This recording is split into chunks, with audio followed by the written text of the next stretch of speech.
episode 20. Flying. The Straight Talking Podcast Yeah. for Bleeding Motoring with Dean the Sniper Barry, who's after bringing me a lovely Prezi.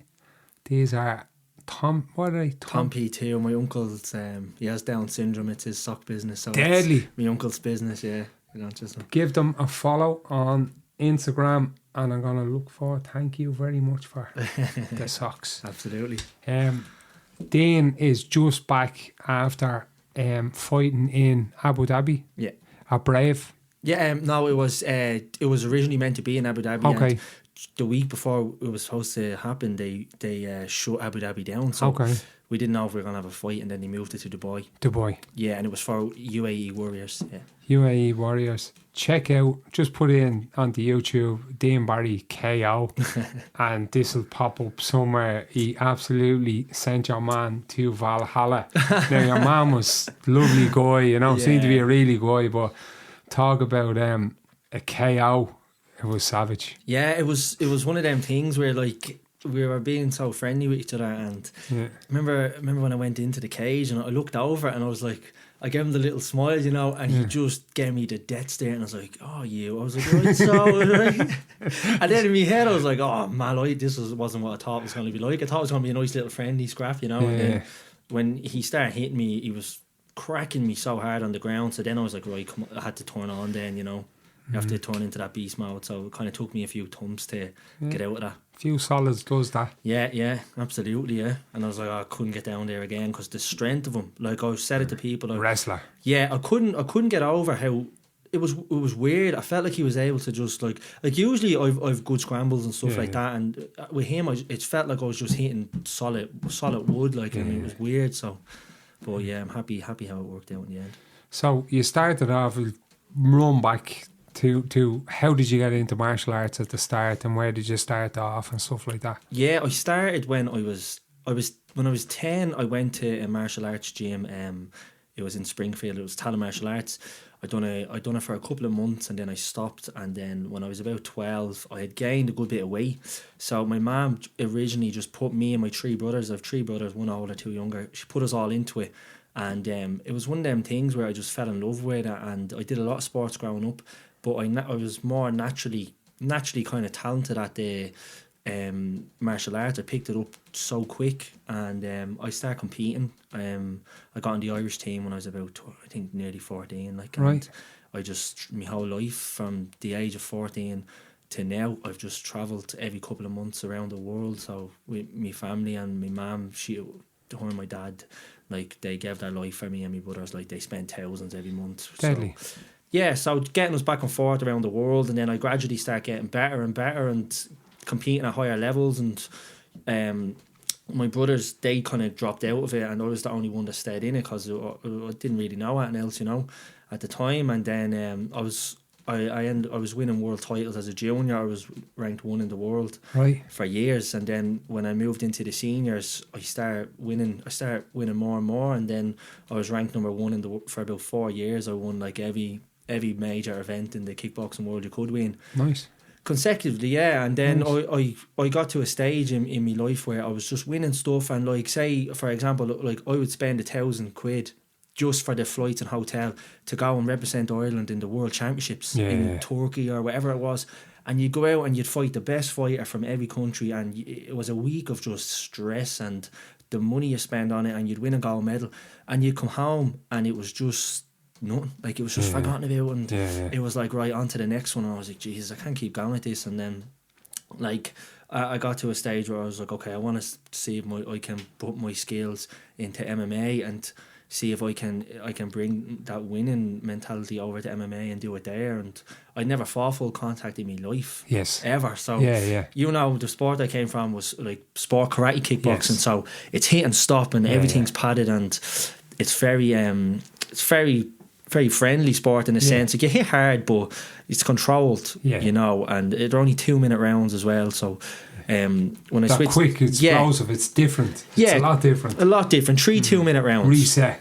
patch, reset. And like, for example, say you get a little bit tired, like say if I'm a bit like, you knew every trick of the trade and there, like how to fix your glove and all that, like you go, oh, and the ref would stop the fight for you, I'd be taking a breather. I used to do it all the time, fixing my belt and all, and but I went over to the MMA then because I wanted to start making a living, start making money off, and I knew if I stayed in kickboxing there was no long-term like financial stability for me. So I went there because I just wanted to try help my family, help my mum and dad, for give back what they did for me. And then I went to, at the time I went to Canada, I think it was 2017. It was like end of April, start of June. I went into TriStar MMA when I was living over there. Right. Yeah, and I just, they asked me, did you ever do MMA before and all? I was like, yeah. I was like, did loads of jiu-jitsu and all, never did any like. And remember Faraz Tahavi put me straight in the pro class. It was like jiu-jitsu class, and I just remember sitting there and he was like, okay, I remember the exact words, he was like, okay everybody, we're going into X-guard or something like De La Hiva. I don't know what he said, and I just looked at the fellow beside me and I was like, please help. I was like, help me please. I was like, I'm gonna get thrown out here. And I just dived in, and disgraceful I was, but I could fight on the feet and stuff like that. So I just kept going, and I was doing it for a couple of weeks. I think in June, I went home in July to Ireland to see my family for 6 weeks.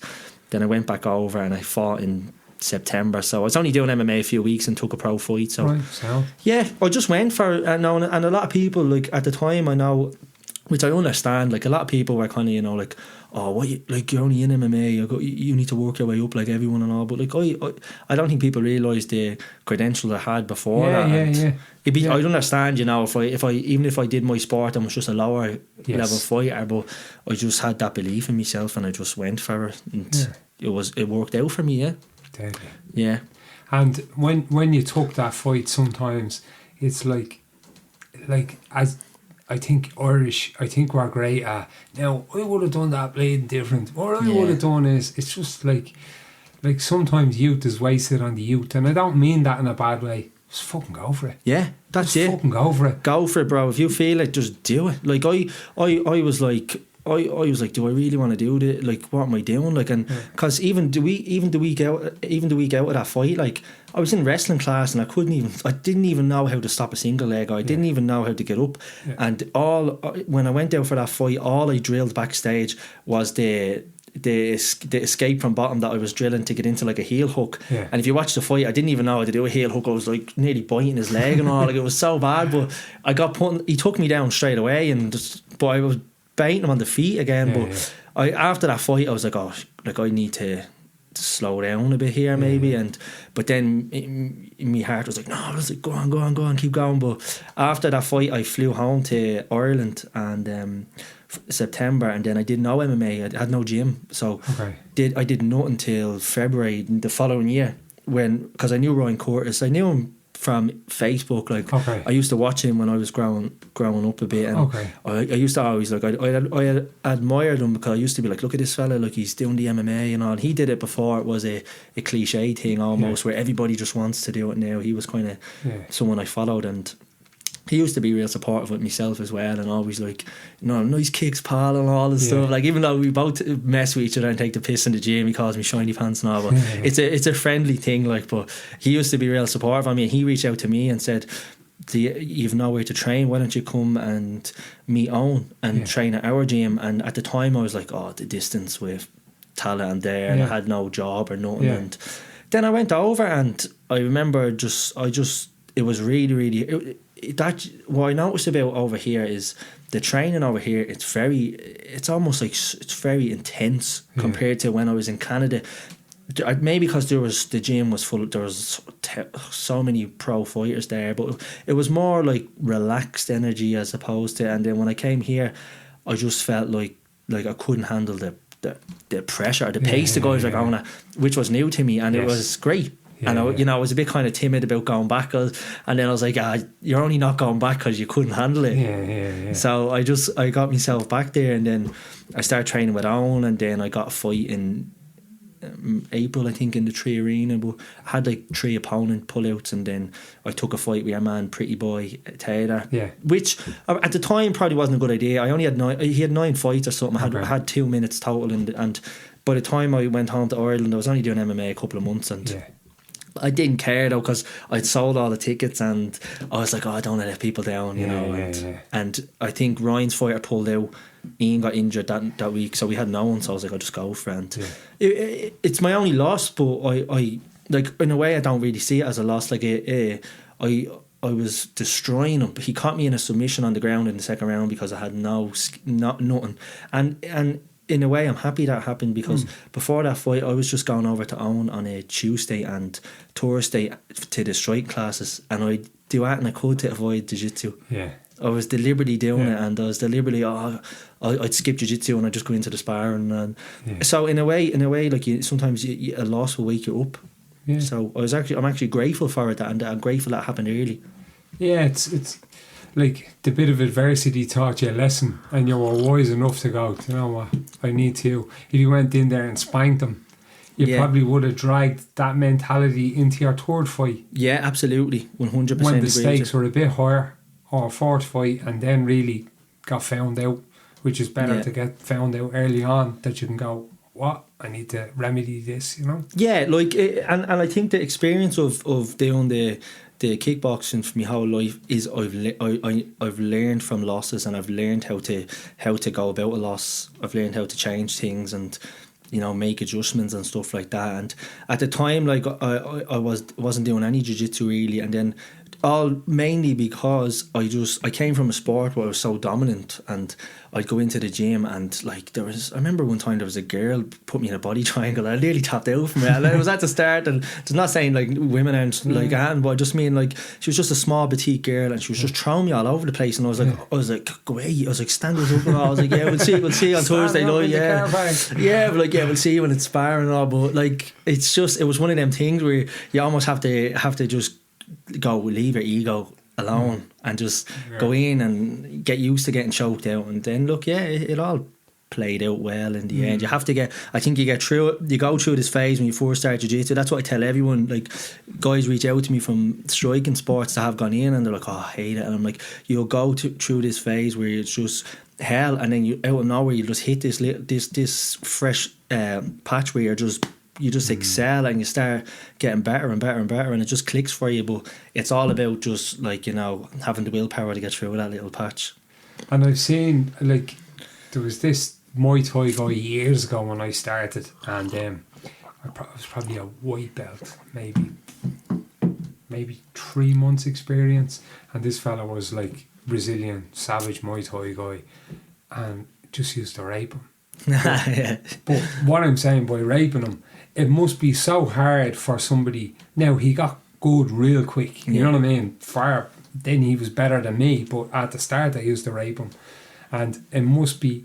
That's where most the strikers or boxers or whoever go, I want to give this MMA, and somebody that is a hobbyist like me or like that girl or whatever rapes them, and most of them just go, fuck this. I'm going back to me sport with me tail between me legs because I'm the boss over there. You know what I mean? It kind of... I 100% agree with you, and it's like, and sometimes you're your own worst enemy when you're at that. If you're at that level in one sport, like the fact that I didn't go amateur, like, because I didn't want to be like, there's some guys now that are my age who are doing MMA like 8 years, and some of them are still haven't took a pro fight yet, and it's all in their own time. But that just wasn't me. I wanted to go pro because I wanted to do MMA to make money and to fight. Like, I just wanted to fight the best, and I thrive on massive shows. Like, I perform the best when I'm fighting under pressure in like big stadiums. Like, my 4 fights have been in massive arenas, which is insane, and it's because I fight better there. Like, I even said to Owen, remember when I just got there, he was like, I might get you on a small little Irish show in like a GA hall or something, and I was like no, I need to be on a big stage because I just fight better in that. And some people are just like that, you know. Some people, some gym fighters that are savages in gyms just fold. That's one thing. You know, they just fold, and I'm not criticising. I've never fought MMA, but that's just the nature of the animal. You know what I mean? And that's one thing I always say is, like, by now, if someone was to ask me, would you be the best fighter in SBG CHarlstown? No. Somebody would say, would you be the hardest spar?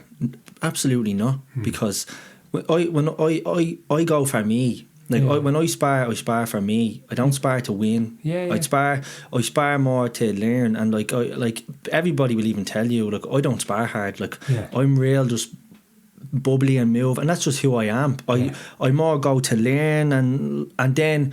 But when I go to fight, I turn on. Like it's not about winning the gym. It's can you win on the big show? And I can, and I've proved I can. And you know, I think some people get lost in the idea of like, when you go into sparring, like, you know, it's like an Irish thing. Oh, we're gonna have a knock and all, and they're just milling each other. But yeah, rightly so. Some people, that's how they train, and I believe you do need hard spars. I used to hate it, and I've grown to actually enjoy sparring a lot more. Like even in kickboxing, I was never someone who liked sparring, and that's just the way I am. I was more drills and technical stuff. But some people just they can be the best goer in the gym, but when they go out to fight, and it all comes down to the nerves and the pressure, and so I just spar for me, you know. And maybe there's something like I've seen that with a couple of people as well, and I see kids that really exposed to lots of events. Like you would have been exposed to lots of events. Like kickboxing, you'd probably have 7 matches in a competition maybe. So that's lots of time on the mat. You know what I mean? Lots of pressure. You're into the next round, the next round, the next round. And I've seen kids like that eat them big atmospheres up. Yeah, absolutely. You know what I mean? Like there's one tournament here, it's called the Irish Open. It's the biggest kickboxing event in the world, and it's run in City West. Now that's bigger than the World Championships. So the World Championships won the best fighter from the weight division in your country. You'll all fight the nationals. The one best fighter goes. So there's about 20 people, 20 countries when you get to the Worlds, and it's savages. The best. 20 savages. 20 of the best. And I used to fight at 80 kilos, so I was fought heavy enough, and everyone I fought were just big, huge kickers. But I always was able to deal with it. But in the Irish Open, you have 5, 6 of the savages from each country. Every country, all these other countries who wouldn't even go to the Worlds, who couldn't and stuff, they'd all be in the Irish Open. So the Irish Open, I'd have between 100 and 150 fighters in my division every year, and I won that 4 years in a row. In the same weight class, which probably hasn't been, I don't think it was done before in the Irish Open. And that I would start my first fight at 10 a.m. and I'd fight in the night gala at 10 p.m. that night. So you're warming up, cooling down, and you're just sitting there, and it's just anxiety. It's the man. You're like, this fella's next, and you're watching to see who wins. You're like, I hope he wins because I can do better against him. And then you're like, oh crap. And I would do 2 divisions, so I'd be going from area 6 to area 20 over there, back and forth. And you could have like nearly 30 fights. Like it's insane. So, and that's one thing it relates to in MMA, like backstage.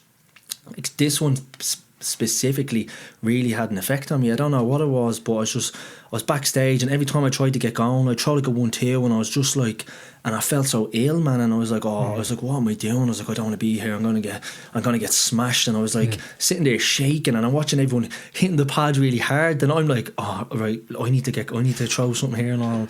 And it's just this pressure you put on yourself, and you know, I can just remember walking out, and you just go numb, and it's this feeling, and you're like, come on, you can just channel this. You've been here hundreds of times, and it's something every fighter will go through, and everyone coming up. So if anyone ever tells you they don't feel that and they're lying, like, but once the first exchange happens, it all disappears. The first boom, then you're like, okay, let's go, and then no fear. Like I came from the karate sport, but you know, I'm not afraid of anyone, especially when I'm fighting. I love a scrap, like. But I love it on the show. Yeah, of course. You know, that kind of way, like. Of course. But that conditioning, like if you're going through all them kickboxing events, or I see it with guys that compete in a lot of jiu-jitsu events, and jiu-jitsu or wrestling, they have a lot of mat time behind them. And mat time, whether there's 15 people or 500 people or 1,000 people, you're the centre of attention. Yeah. And you get conditioned to that. Yeah. People looking at you. Okay, the halls get bigger and the events get bigger. You know what I mean? But you're conditioned to it. You're conditioned to being under the spotlight of like, you know, say if I was fighting in a ring with 20 areas, when I'm up, load of people come around the ring because they know it's going to be an exciting fight, and you know you have to bring it, and you know, all right, I have to show up here, and that's been like that your whole life for people who compete in martial arts style sports. But when you come into MMA, is a different animal, bro. Like it's like I'm nowhere near where I need to be. Like, and you're never going to be. That's the beauty of MMA. Like, there's so many. You've become a master of all trades. Do you know what I mean? And there's so many variables to it. You can have 9 times out of 10 the best bloke always wins. Yeah. But with MMA, there's so many different variables. Yeah. Like, the best bloke doesn't always win. Yeah. Do you know what I mean? If it's a real big mismatch, yeah, but like sometimes the best bloke doesn't win. Yeah. Do you know what I mean? So there's a lot of variables to it. What does Joe Rogan call it? What's he call it? Dire consequences. Johnny Red Eye picked that up from something with problem solving with dire physical consequences. Yeah, it's That's like a puzzle. It's a puzzle. Yeah. It's like, I'm gonna try and work out your timing so I can inflict CTE on you. Yeah. And you're gonna try and do the same. It's essentially the world's most dangerous puzzle when you think about it. Like, that's what, like, but when I fight, like, I if you were to watch my 4 fights, I think without the couple of punches I got on the ground there, I think I've been hit twice, if even. And one was a leg kick. I think I got one punch coming out of an exchange, because the way I fight to literally no damage, and to kind of like perfect. Yeah, perfect. Man, that's it. It's because first of all, I'm terrified of getting hit, and second of all, it's a game of inches, and it'll usually take me about 20 seconds or so to get that to read that range, and once I read that range, then I'm like, right, I know in my head that it's done. Straight away, I can feel it, and I never waste shots. I only ever throw if I'm going to hit. I never like. I think my nickname is perfect for me. Like, I shoot to kill. Like, I only more of a devastating striker. And I just throw 1-2 to land on you, or a kick, and I'll never throw combos. 'Cause I'm not great at them, first of all, and I don't like staying there with them little gloves. It's just it's hell, bro. It's not fun, you know. So you have to be careful. I suppose any young fighters as well, and like, my son wants to be a fighter at the moment. I'd prefer, if he wasn't a fighter, I'd love him just to stick to grappling, but that's what he wants to do. But like, my whole philosophy is, with him, like, don't take damage. Take least damage. Get them to the floor. Ragdoll them. With his skill set, no damage. With Max's skill set, he's a perfect example of someone who wouldn't. And from personally training with him, like I fight professionally, and he throws me around the place, you know what I mean? And he's only 16, 17? 17. There you go. Like, he has a huge career ahead of him, especially in the style he fights. So like, I was only talking to him there, and he was saying like he wants to go into the fight, and so he's with the right coaches and everything. So he has a big future. Yeah. But that's like your philosophy there. Listen, I don't want to get hit. That is like Khabib. A few shots last night, but didn't get hit. You know, that's what you want to see. Or another guy we're following a bit is Kimichev. The Russian guy. That's based out of All Stars in Sweden. Him. Like, he's great. He's taken 2 strikes across 3 fights. Yeah. Like, it's scary, and it's not heard of. No. So that's no damage. Damage. So, you're going to be a dad, seeing that. Yeah. That a lot of people get nervous about that, and I always say to people, like, I remember me dad saying this to me, son, your worry starts, and you never stop worrying, and you never stop questioning yourself, and you never get to a stage where you go, this is all sorted. Yeah, you true. just worry, and that's the way it's supposed to be. And every parent that you look at that you think is doing a good job, or the insecurity that comes up in you when you're having a kid, and I'm speaking from experience here, is every parent out there is winging it. Yeah, they're all winging it. No one knows what they're doing. They're winging it. They're just trying to keep the best side out, winging it. Because see, this year it was like, that's why I'm saying this year has been a bittersweet year for me. Like, like in March when I lost my granny, God bless her soul. Like, just a horrible accident. Like, she fell down the stairs, and you know, but it was just hard, and I never lost anyone in my life ever. My nanny was like my mum. Like every single night I would spend with her in my kitchen, and so I was so used to coming home from training at 10 o'clock, and my granny be sitting there going, she called me George, she'd be like, how are you, George? And we'd dance in the kitchen all the time, and it was just weird that it was that Friday. It was just weird. Like that Friday night when she was leaving my house, I just got this horrible feeling in my stomach, and I went over, I gave her a hug, and I was like, I love you, you know that, and she was like, you know, shut up, you. But then something happened that night, and it was just weird, and it makes you just realise how quick life is and what can happen, and you know, not to take things for granted. Like, and I think I just went a bit crazy when that happened, and I found out I was having a baby 2 weeks later, and my life just went from being an easygoing life to just completely twisted upside down, and I think it just affected me a bit more because it's hard seeing your mum crying, and my uncle who has Down syndrome, every day I see him he's just devastated, and it's hard to come to terms with that. And then when I found out I was having a baby, I just didn't care about anything. I just, you know, in the stresses of like, oh, how am I going to afford a baby? And I had no job, I had no nothing, I was just training. And then the lockdown happened, which is also extra stress for people. And I just kind of went downhill, like my relationship fell apart over it, and I didn't care about anything. And you know, when you just hit that wall where I didn't even care that I'd lost my relationship around, I was like, oh, whatever. Like, and then I ended up going working full time. I actually had stopped MMA in the summer. I'd given up. Yes, I was done. I gained about 2 stone. I was just in a rut, and I was working in an office making great money, which I hated. And then all things changed for me when I started to realise, like, you're a dad, so it's like this intuition in your body. Like, as you're getting closer to the baby, your dad mode comes out. Like it's hormonal. It does. It's not like something that when I was having a kid and same with you, it's nothing you say, oh no, it kicks in. It's like this inner primal thing going, I'm gonna be a parent now. I need to stop doing this, I have to do this, and I have to do kind of, you know what I mean? Yeah, man, and that's what happened to me. Like, because in the summer, like, I was going out a little bit with my friends and drinking. I'm not a big drinker, like, and I was going out and just being reckless, like, you know, just kind of going on emotions. And then I just woke up one day and I was like, I need to get myself together for my kid. And my manager called me a couple of days later, big fight in Dubai, do you want it? Are you on weight? Yeah, I wasn't. I was like, yeah, and I was about 87 kilos. And I rang on and we said, yeah. And I said, you know what, I'm going to get myself together for my son.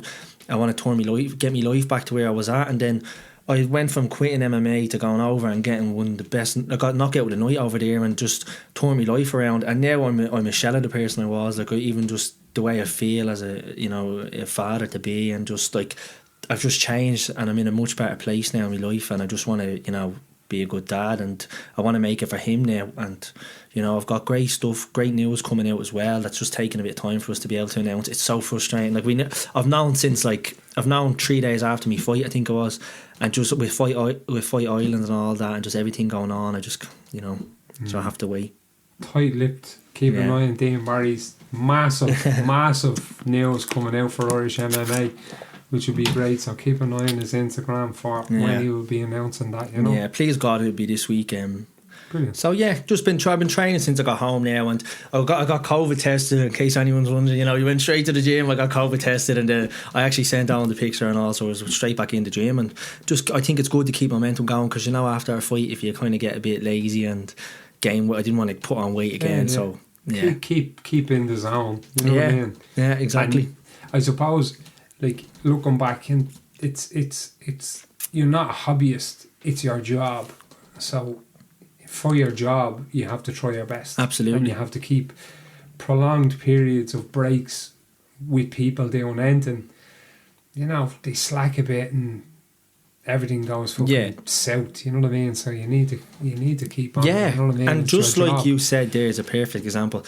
You can't wake up, like, you're a working man, John. You can't wake up and go, I'm not going to go in today. No. I just flake and like, I'll go to work a bit later or something. Like, you have to treat it like a job. It's a job, man. And I think when I did the kickboxing, I was like training every night of the week, like growing up. But when I went into MMA, I wasn't, like, last January, Owen actually said to me, look, Dean, if I'm being honest with you, I don't think you're ready. You need to start training. I need to see some consistency out of you. And he's like, you don't do any of the classes really, or like, because I was only turning up the odd Tuesday and Thursday, and I used to get like, it was weird. I used to just not want to train, and I go run. And I just stay away in the gym, because when I started in the gym, you know, you're so, from where I came from, I was so like loved in my gym and all, to go into being a nobody, you instantly just want people to be your friend. And you're like, when you're like, why aren't these people like grown to me yet and all, and it's no one's fault, like nobody knew me, and do you know what I mean? And I went in with this, you know, I'm going to go here. I'm a very outspoken person. I'm going to be going in. I'm going to the UFC. This is where I'm going to go. Wait, you see, I'm going to do this and that. And a lot of people are like, you know, shut the fuck up, like, and but which I respect as well. Do you know what I mean? But I kind of went through a phase where I was so concerned about people wanting to like me because I came from where I came from, that I hated being there. And then when I started going for myself and started just focusing on myself, like, you're not there to be friends. Like, I have a lot of friends in the gym. I'm friendly with everybody, but I mean, you're not there to be paddy. You're there for yourself, for your life, for your career. And once I switched to that mode, I've just shot up levels, and I've just loved it. But you see what you said there as well, and this is really important. And I'm going down the bleeding Joe Rogan rabbit hole here. You have 2 chimpanzee groups, right? And you're an outlier coming from another chimpanzee group into our group here. We're going to kill you and eat you. Yeah. That's what happens. Yeah, that's absolutely. What happens in Mother Nature. We're going to kill you and eat you.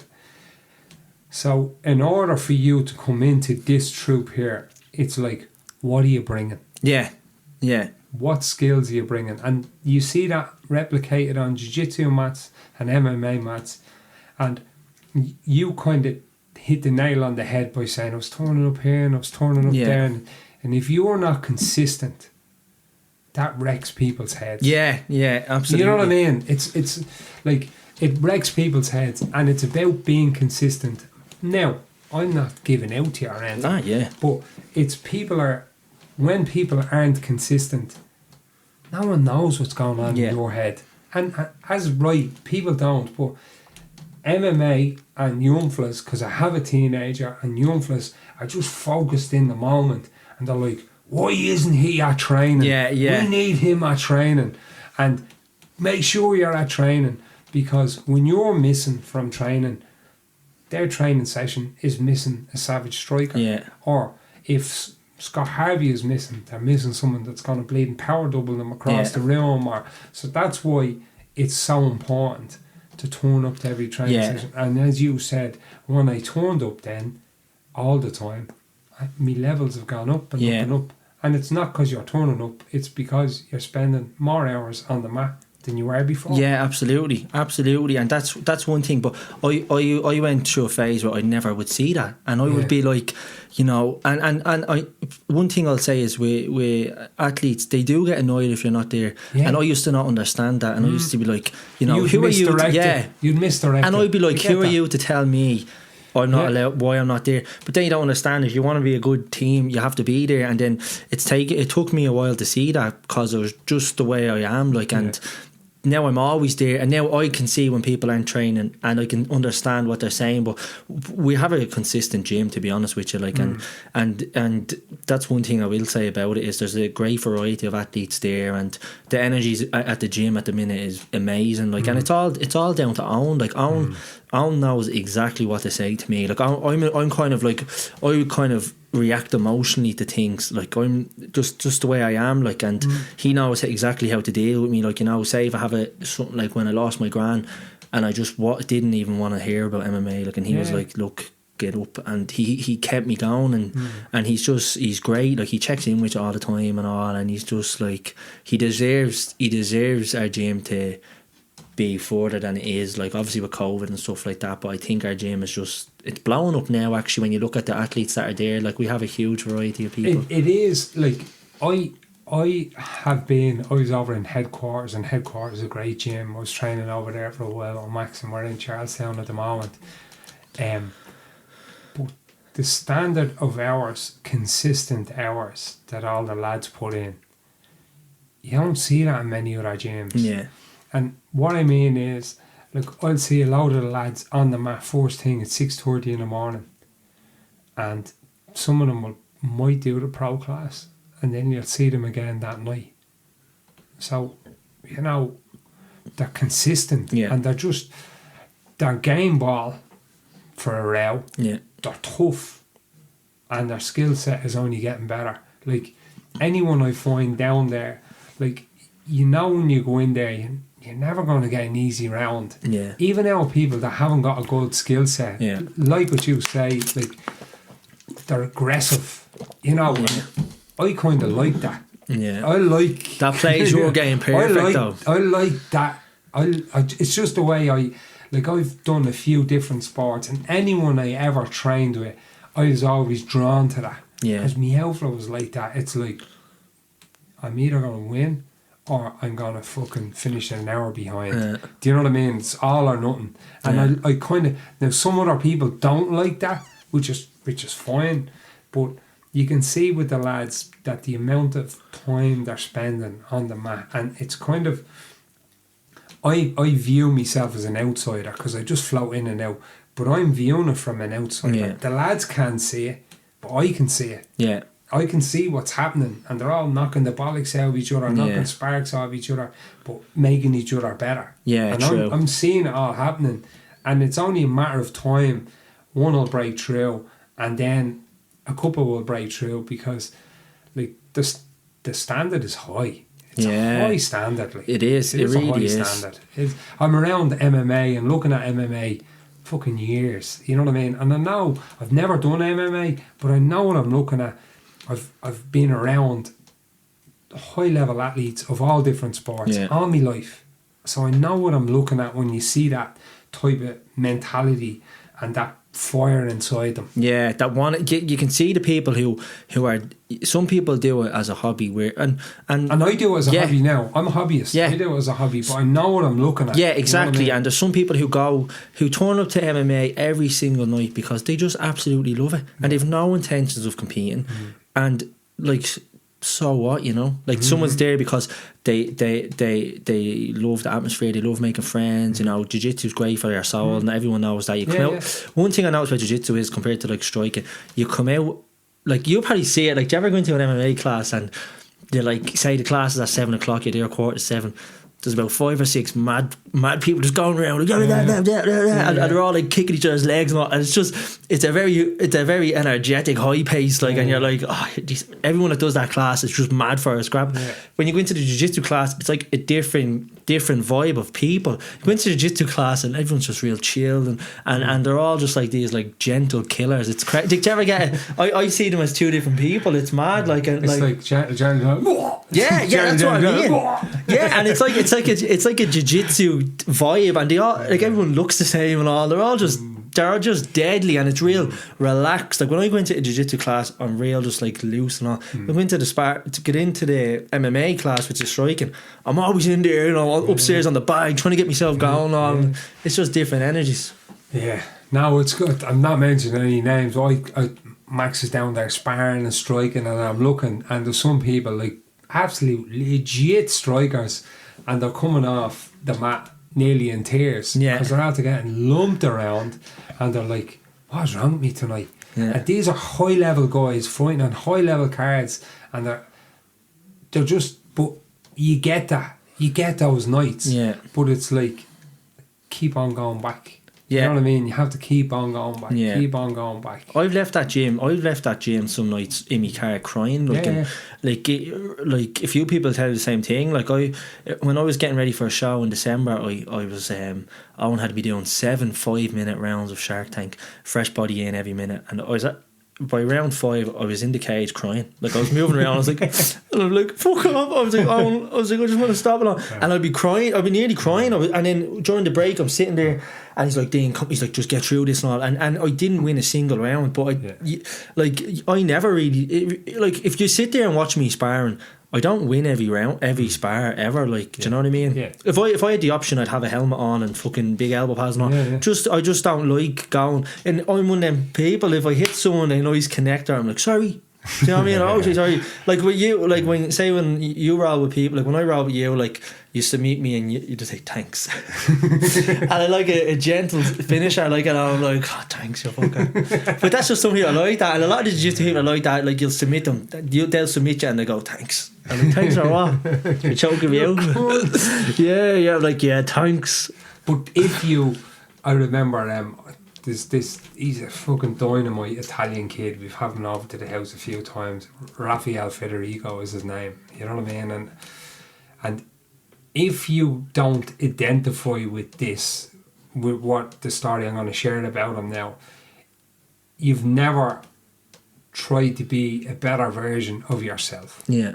So Raphael came over from Italy, and we had him out the house a few times here because I know what it's like. I've been in America, I've been all over Europe competing, and you're in a different place and you're with a load of blokes that all know each other and you don't know anyone. You're trying to find your feet, and you're trying to get better, and these are all murderers and you're not a murderer. And Raphael came over as a purple belt, and you know, he came over from Italy and he said, for the first 3 weeks, every night I went home, I cried my eyes out on the Lewis. He lived up beside the Red Cow there. On the Lewis. I cried my eyes out from the gym because he was just he goes, Max was like fucking 15 at the time.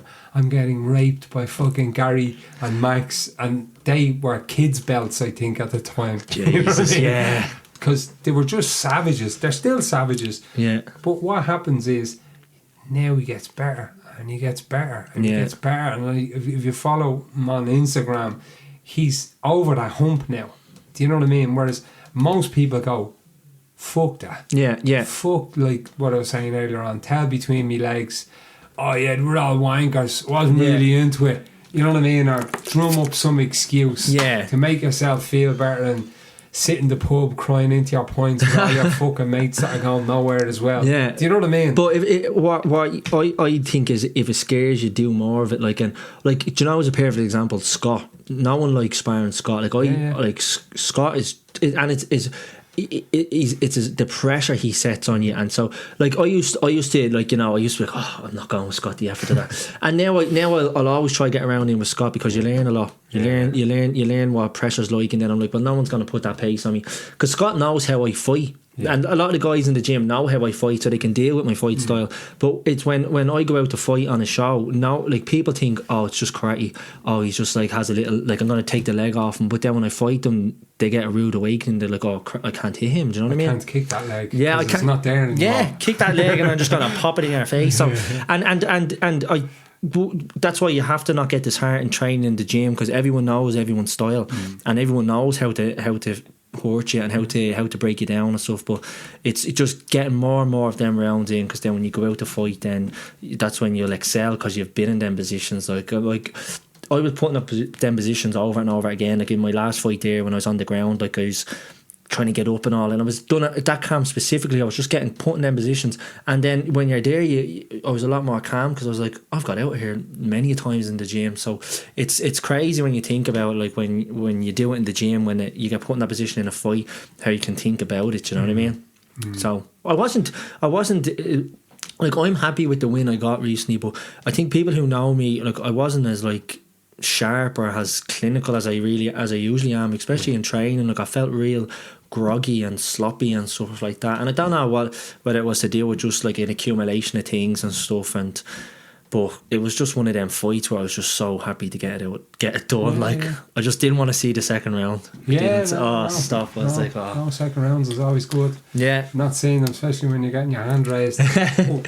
With Owen as well, then Owen, like, and I've experienced over Owen for years. I think Max was doing jiu-jitsu about 8 months, then I got somebody told me, bring him over to SBG, that's where he needs to go, rather than to SBG. And Max Owen was his coach from the very first time when he joined SBG all the way through. So the experience I have of Owen is a great coach, and the reason why he's a great coach is not because he was an animal, but he knows when you need the talking to like that, or he knows when you need to put the old arm around you and say, what's fucking going on? You need to do X, Y, or Z. And he doesn't baby you too much. No. Have your little it's cry, a fight and that's game, it. so you don't need to be baby, exactly. But, you know what I mean?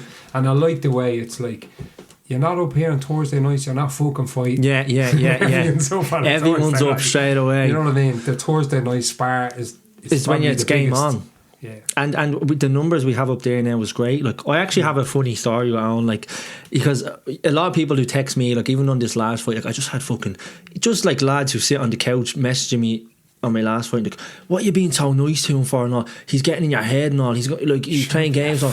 Everyone texting me, pal, yeah, they're like, pal, you're too nice, you need it. And I'm just like, I have no desire in my body to even bad talk, shit talk, or it's just not me. And if I did, I'll do it. It'd be awkward, and I'll just end up saying, complimenting them. Do you know what I mean? Yeah. Like, your hair is lovely or something. I wouldn't know what to be saying. But people don't understand that you don't need to hate someone to beat them. Yeah. You don't need to hate someone to go out and smash them. Do you know what I mean? Yeah. So I'm the opposite side of the coin. But Alan like me, you need to stop doing that. Like, I feel absolutely terrible when it's my fight last year in Miami. His nose was like over here after the fight, and we were backstage and he was like crying all, and I was like, oh, I felt terrible, I didn't know what to do. And I had a box full of t-shirts, like sniper t-shirts, and I went over to him with the box and all. I was like, do you want to pick out a t-shirt and all? And Owen was looking at me and he was like, what? He was like, Dean, he's like, and your man was like, no, I'm okay. And I was like, no. I was like, what size are you? And I took out a medium. I was like, you're probably a large. I think I have a large and all. You're not going to want that one. Your blood is all over it. Exactly. And I went over to Owen, he's like, what are you doing? And I was like, what? And he was like, Dean, just knocked him out. He's like, you don't offer him one of your t-shirts. And then this fight, we were backstage and we both went into the medical room after. They put the two of us in the same bleeding room, and he's on the floor screaming, crying. I felt awful. I'm there celebrating all. And I didn't know what to do, and I just took my shorts off, and I was like, here, I want to give you my shorts and all. And he was like, thank you. And then after I was in these tiny little pants, and then I forgot I had no clothes in me, bro. And I was like, what can I do to get these back? And I was walking around the arena in little tiny, like little hot pants, and in Dubai where it's so strict, had my t-shirt like that, and then I had to get the bus home, and I was on the bus with my t-shirt like that, and I had my legs crossed and all. I was like, alright, and all, like just running in with covering my ass into the hotel. But it was just so funny, and he was like, you need to stop giving people stuff when you knocked them out. Well, it's just who I am. I just felt bad, like, but I there's some people do that. Like, it's my opinion is on it. I like that respect aspect. Whatever floats your boat, I do. Like, there's no need for shit talking. There's no need. Okay, you're trying to sell a fight, which is important.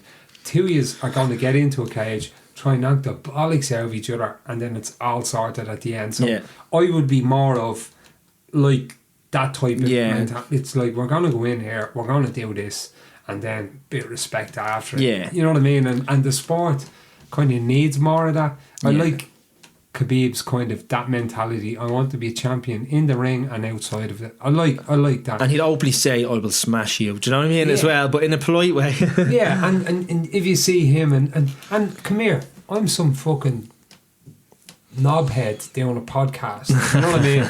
I don't know anything. That's just me, and I'm not criticising anyone. You do whatever suits you, but I just like that martial arts code, that respect. Yeah, that's what I like. Because it's just, and also I'll say I have no with problem. A bit of slagging and shit like that. You know what I mean? Bit of fun, but I would say is some people, that's them. Like some people like a lot of Irish fighters, they like the little trash talk and wait and I see you. But it works well for them and do your thing, like that's fine. Do you know what I mean? Some people like to and that's how some people get geared up for a fight, is a bit of trash talking, and some people like it. And it's the same as if some people don't like when people are too nice. So it's all about you. But one thing I'll say is, like, if that's not you, don't force it, because you don't need to trash talk to become a star. You don't need to to like try get slag someone off to get noticed and stuff. You can do it with your skills. Yes. Like I always say, like I want to be that person that when someone sees my name on the fight card, they can go, oh, Dean Barry's fighting, I cannot wait, this is going to be an absolute fireworks fight. Like that's the style I want to bring, like that real exciting kicks, finishes and all. Like, but I don't need that persona, do you know what I mean? You can get there without it, and that's one thing I'll say to people, because I think a lot of people think you need to go that route, but if people do it, they do it. If they don't, they don't, and I've no problem with either, Oscar Wilde had a great quote: "Be yourself. Yeah. Everyone else is taken." Yeah, exactly. Yeah, an original's worth more than a copy, they say. So, but one as well. The funny side of it, I'm like, I don't want to shit talk, because one, if you shit talk, you're also, you know, if you're saying I'm going to do this, that, and the other, and then you go out and you don't do that, you have to answer for the shit talk, all that stuff you said. Then you also have to answer for the loss, and then people will look at you in a way like, oh, you fucker, like. So I'd rather just be humble, respectful, and go out and just be like, you know, a respectful killer in a sense. Like, you go out and then you let your martial arts, like in the old days, you know, like I always just, I'm obsessed with like blood sport, the kickboxer, all, like when I go out to fight, man, like I try envision being there and all, and I just love it. Like that's why my walkout song is from the Kickboxer, and it's one of the, I must have watched that movie about 1,000 times, so I just want to bring that like vibe into the cage, you know, like that old school karate energy and all. I just love all that, so I want people to go, oh, like the Kumite style stuff, you know. You see, my favourite, one of my favourite movie scenes is, do you ever see A Bronx Tale? No.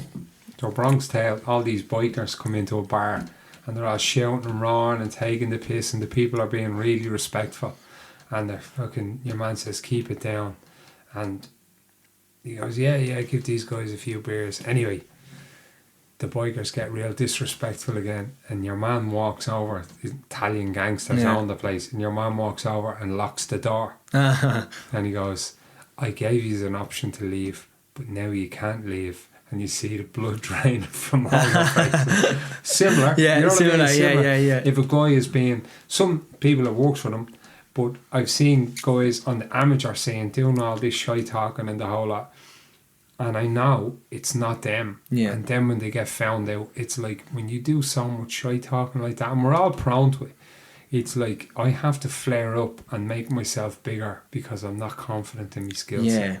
And it was drilled into me, like, by my kickboxing coach, Dave Heffernan, like, if, like, he's basically reared me in my career, like guided me and made me what I was. Like, I came from a tiny gym, but we had so many world champions, and like you couldn't even, like, say the referee, say someone like kicked my hand and the referee gave them a 2-point head kick, and like if I even tried to open my mouth, like he'd be like, "Bah!" Like he'd be like, "Come here, you," and after he'd be like, "You will never step foot on this mat again if you ever be disrespectful."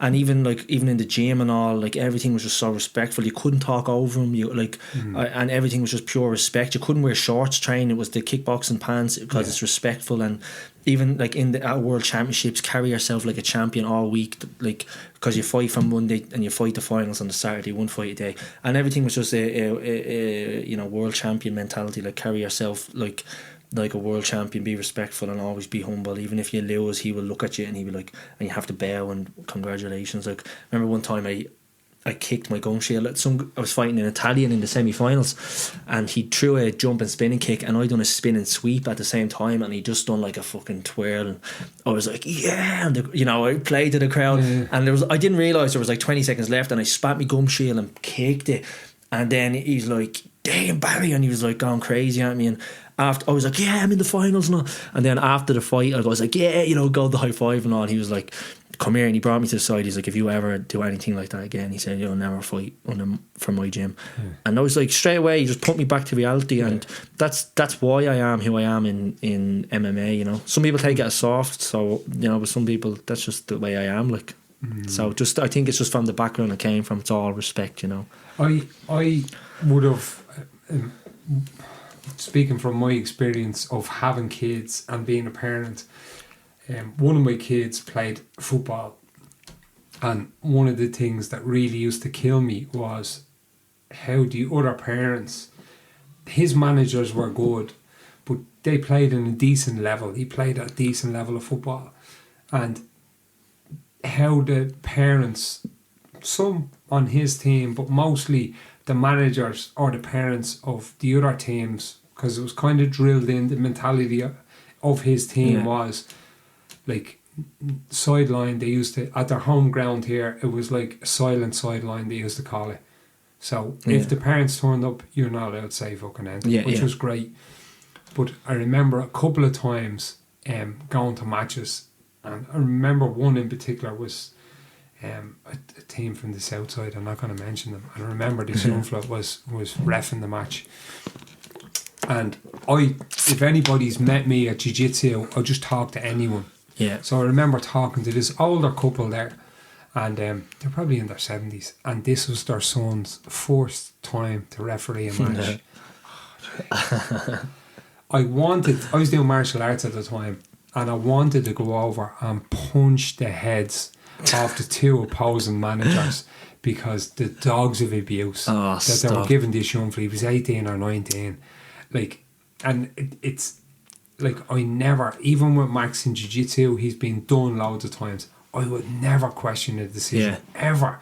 Never voice. I'd be vocal in support of him, but never to the ref. And he competed abroad there a couple of years ago. We were in Naga in New Jersey in Wildwood, and I couldn't believe parents were video recording the matches, and then they were trotting out in the middle of the mats to the referees going, look at this and look at it, and the referee reversing the decision.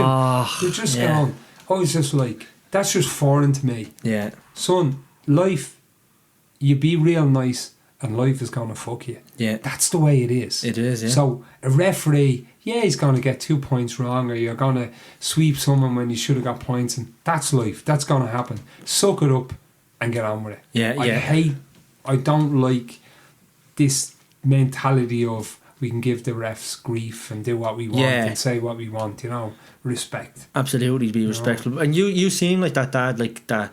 Like, I'd be vocal and supporting him and stuff, but if he loses and a blatant 2 points or whatever against him, to be other matches, don't worry about it. Exactly. Like, even you guys to me in the gym the other day, Dean, you're a good striker, I want you to go in there and give him a scrap. Like, you're not one of them, that sits there like, oh, Max, like, do this now. You just sit there and give it to him. Yeah, I feel like if I was Max was to get a smack, you're like, yeah, son, you like, don't do it next time, just move your head, son. Like, you're not one of them that sits there, like, pressuring them around. You're just more supportive, and that's the kind of dad I want to be, like, for my kid. When, like, it's like, I still can't believe I'm the kid's crazy, but like, I want to be that dad that's just going to support them and not push them into anything. Do you know what I mean? So I think that's the way to go about sports. If you force a kid, you scare them off almost, like, when you put pressure on them. Like, and I know that from growing up. Like, my mum put like a lot of her time into us, but she never pressured me into it. But if I needed money to train, my mum,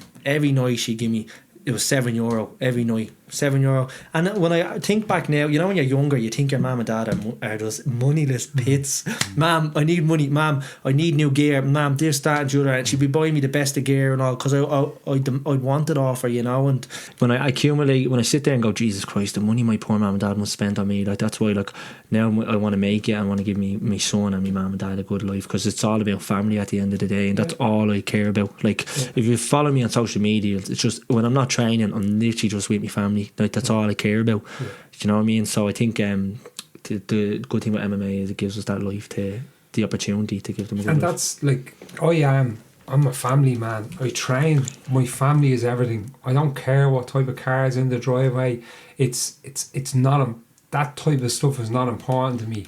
But trying to help me kids out, trying to be a better person, trying to give, if I can give anyone a dig out, people that know me, like, I bring people wrestling, give them lifts, whatever I can do, you know what I mean? And I think it's important to be like that. Like, family is everything, and it's not family decked on the kids.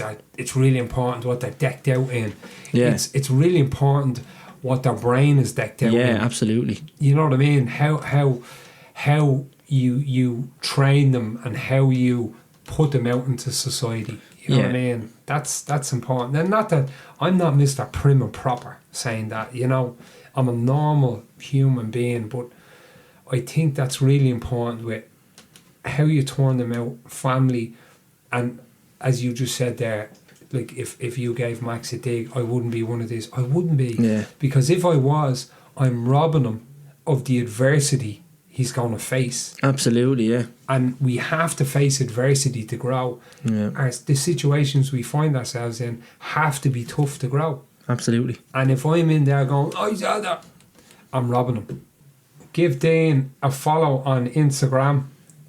great to see him doing so well. Really good to see. And that bit of turnaround you had, that will I or won't I, that's played out everywhere. I'm going to give it up. That's been played out everywhere. And unfortunately, most people don't go, fucking, I'm going to go for it. Yeah. But give him a follow on Instagram. Huge news for Irish MMA coming up soon. And that's the end of our podcast. Yuuuup. Yeah, thanks very much. No worries. Good stuff.